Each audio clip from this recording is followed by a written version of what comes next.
Hello, it's Veronica and Naomi. And well, we do have quite the unexpected review today. So our Don Mommy recently picked up the Down syndrome Barbie. Yeah, Barbie Fashionista 208. As you can tell from inside the box. So what is so special about this Barbie? Well, she's Down syndrome.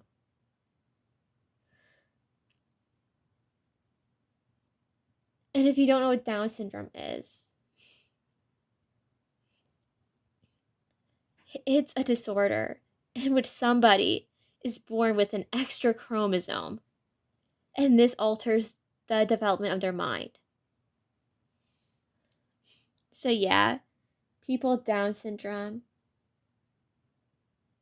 it's a completely different condition from autism.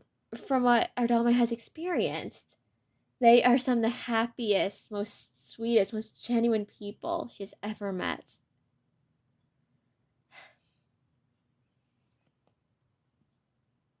But their minds are limited in a way to where sometimes they can't become fully independent. A lot of times they're quite childlike. The way they think is different from the majority. And something with Down syndrome that autism doesn't have, with autism, it's an invisible disability. When you look at an autistic person, at times you can't tell they're autistic. But with Down syndrome, there are certain facial characteristics that show when someone has this condition. Like almond-shaped eyes, or having a single crease on the palm of their hands. Just little things. Even being shorter in stature. Just little things that really differentiate their appearances, especially in their faces, from most normal people, as society would define as normal. And why is this doll so important, you may ask? Why is this simple Barbie Fashionista doll so revolutionary? Well, she's the first official Barbie doll with Down syndrome. One of the first official Down syndrome dolls that isn't like a baby doll or a child doll. So that is a huge milestone in disability representation in dolls. And while we wish that Mattel would go full into it and release dolls with disabilities with more articulation and stuff, at least they're doing some good in their Barbie Fashionistas line. Because in that line, it exists. There's Barbie Down syndrome, there's several that have prosthetic legs, there's several that have wheelchair users. There's even a Chelsea doll with a spinal condition that comes with a back brace. Yeah, Mattel's making really good strides in their disability representation, and we're proud of this. Because while we feel like Mattel just isn't the best anymore like it used to be, what they're doing with representation in the Barbie line, we really can't fault it. It's a good step forward. And we hope that things like this become more normalized in the toy industry and in doll representation. Yeah, we're still waiting for like a human like doll with autism someday. Although Twilight is a good step towards that. So on to the doll. It's a Barbie, so of course it's kind of more basic than us. She is a petite Barbie. Her artwork is very pretty on the box. The face is very striking. Her face is interesting because while it is a portrayal of someone with Down syndrome, it isn't too hyper realistic, and it's still done in a way that is very aesthetically pleasing and beautiful, and just it's not like a caricature. Yeah, we noticed that when it comes to dolls with Down syndrome, some of them hit a nice balance between realism and the aesthetic of the doll line, while others feel like caricatures or over exaggerated.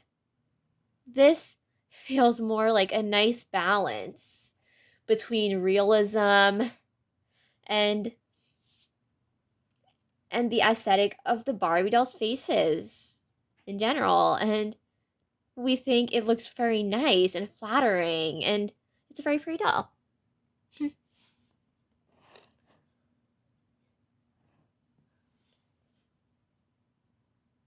So for her necklace, it has 3 arrows symbolizing the 3 chromosomes that people with Down syndrome have.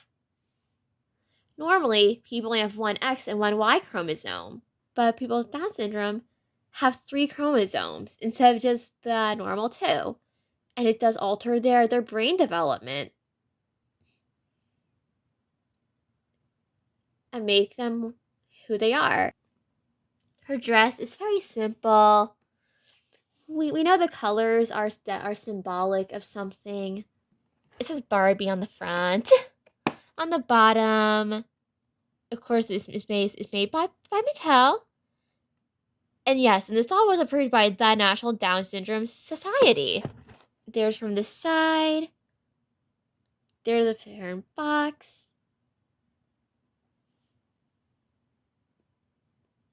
There's her leg braces, because apparently some people with Down syndrome do use leg braces. There's the back of the box. Really not much there. There's the side that has other available Barbies in that particular wave of fashionista dolls.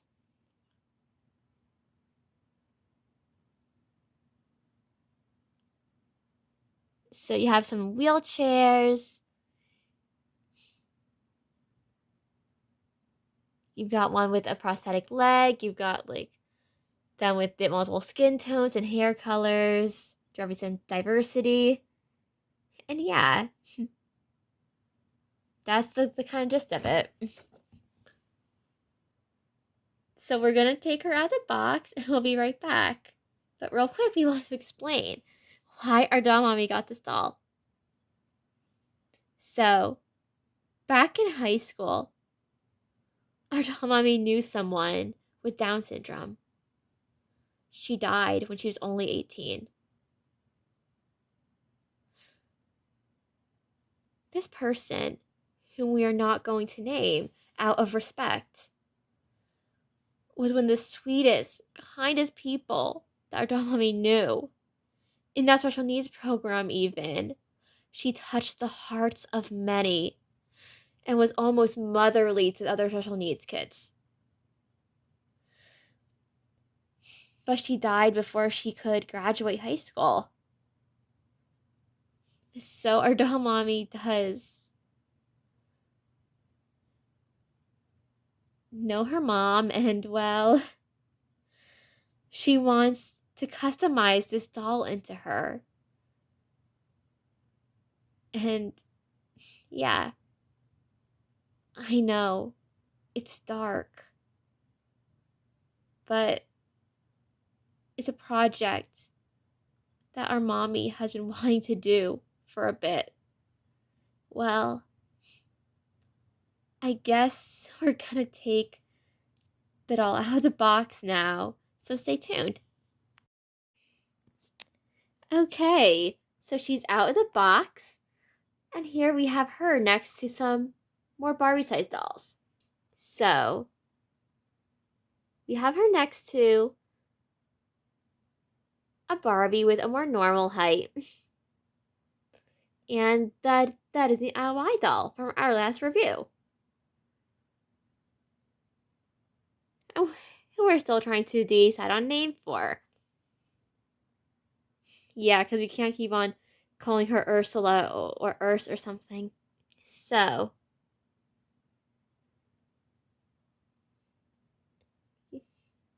with the Down syndrome Barbie in between them, you can tell she is shorter in stature, more of the height of a petite Barbie. And her body size is definitely a bit curvier than a standard Barbie.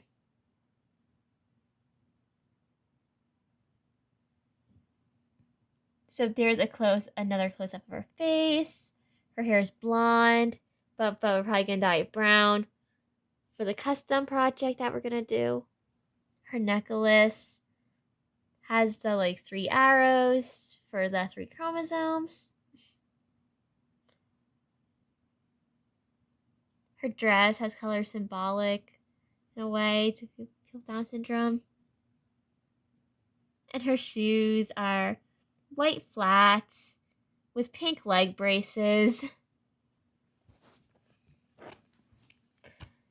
And her dress, is it more of a stretchy dress? It doesn't Velcro in the back. But it's really cool to see Mattel making dolls like that. Because people with Down syndrome don't get a lot of representation in the toys they play with. And we hope that kids with Down syndrome can get her and see themselves in her and realize that they're beautiful, that they aren't broken or defective, that they're human and they're beautiful, that they're perfect just the way they are. And we hope to see more disabilities represented in dolls in the future in ways that are executed well, as with what happened here. Yeah, we definitely think that the way she's executed was very good for the line she's in. We feel like it's a very genuine effort by Mattel, and we can't wait to see more stuff like this come out of the doll industry. Because it needs more like this. More characters with disabilities, more characters who just think differently. And it's okay. Because it sends a positive message to kids that people with disabilities are human. People with disabilities are beautiful. And we hope that playing with dolls like this encourages kids to be kind to their disabled peers. That it encourages kids and even adults to have empathy for people who have to go through these conditions and live with them. Because when you have a mental condition, whether it's autism or Down syndrome or any other one, it's not easy. It's not easy being a minority. And oftentimes life can be a bit more difficult. So the next time you're interacting with somebody with Down syndrome or autism, be nice to them. Be kind. Because they're human too, just like you. Well, that was very insightful, V. Thank you, Naomi. Well, mysterious audience, that was our review on the Down syndrome Barbie doll, and we hope you all have a good night. I love you. Naomi loves you. And see you later.